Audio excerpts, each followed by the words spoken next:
ನಾವು ಬೆಂಗಳೂರಲ್ಲಿರೋರಿಗೆ 33 ಡಿಗ್ರಿನೇ ಜಾಸ್ತಿ ಅಲ್ವಾ. ಈ ಸೆಕೆಗೆ ಯಾರ್ರೀ ಬೇಳೆ ಸಾರು ಮಸಾಲೆ ಸಾರು ತಿಂತಾರೆ. ಅದಕ್ಕೆ ಇವತ್ತು ಸೌತ್ ಕೆನರಾ ಸ್ಟೈಲಲ್ಲಿ ಮಾಡುವ ಮೆಂತೆ ತಂಬಳಿ ತೋರಿಸ್ತಾ ಇದ್ದೀನಿ. ಜಾಸ್ತಿ ಏನಿಲ್ಲ ರೀ, 1 ಸ್ಪೂನ್ ಮೆಂತೆ, 2 ಹಸಿಮೆಣಸಿನ್ಕಾಯಿ, 1 ಹಿಡಿ ಕಾಯಿ ತುರಿ ಇದ್ದರೆ ಸಾಕು. 1 ಅವರ್ ನೆನೆಸಿಟ್ಟಿದ್ದ ಮೆಂತೆ ಜೊತೆ ಇದೆಲ್ಲ ಸಾಮಗ್ರಿಗಳನ್ನೂ ಹಾಕಿ ಮಜ್ಜಿಗೆ ಜೊತೆಗೆ ರುಬ್ಬಿ ತುಪ್ಪದಲ್ಲಿ ಒಗ್ಗರಣೆ ಕೊಟ್ಟರೆ ಮುಗೀತು.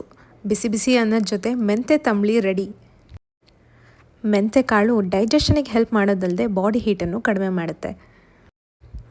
ಅಯ್ಯೋ ಮೆಂತೆನ ಕಹಿ ಇರ್ಬೋದು ಅಂತ ಅಂದ್ಕೊಳ್ಳೋರಿಗೆ ಹುಳಿ ಮಜ್ಜಿಗೆಯಲ್ಲಿ ಈ ಮೆಂತೆ ತಂಬಳಿನ ಒಂದ್ಸರಿ ಟ್ರೈ ಮಾಡಿ ನೋಡಿ. ಹಾಗೆ ರಾಗ ಕಿಚನನ್ನು ಫಾಲೋ ಮಾಡೋದು ಮರಿಬೇಡಿ.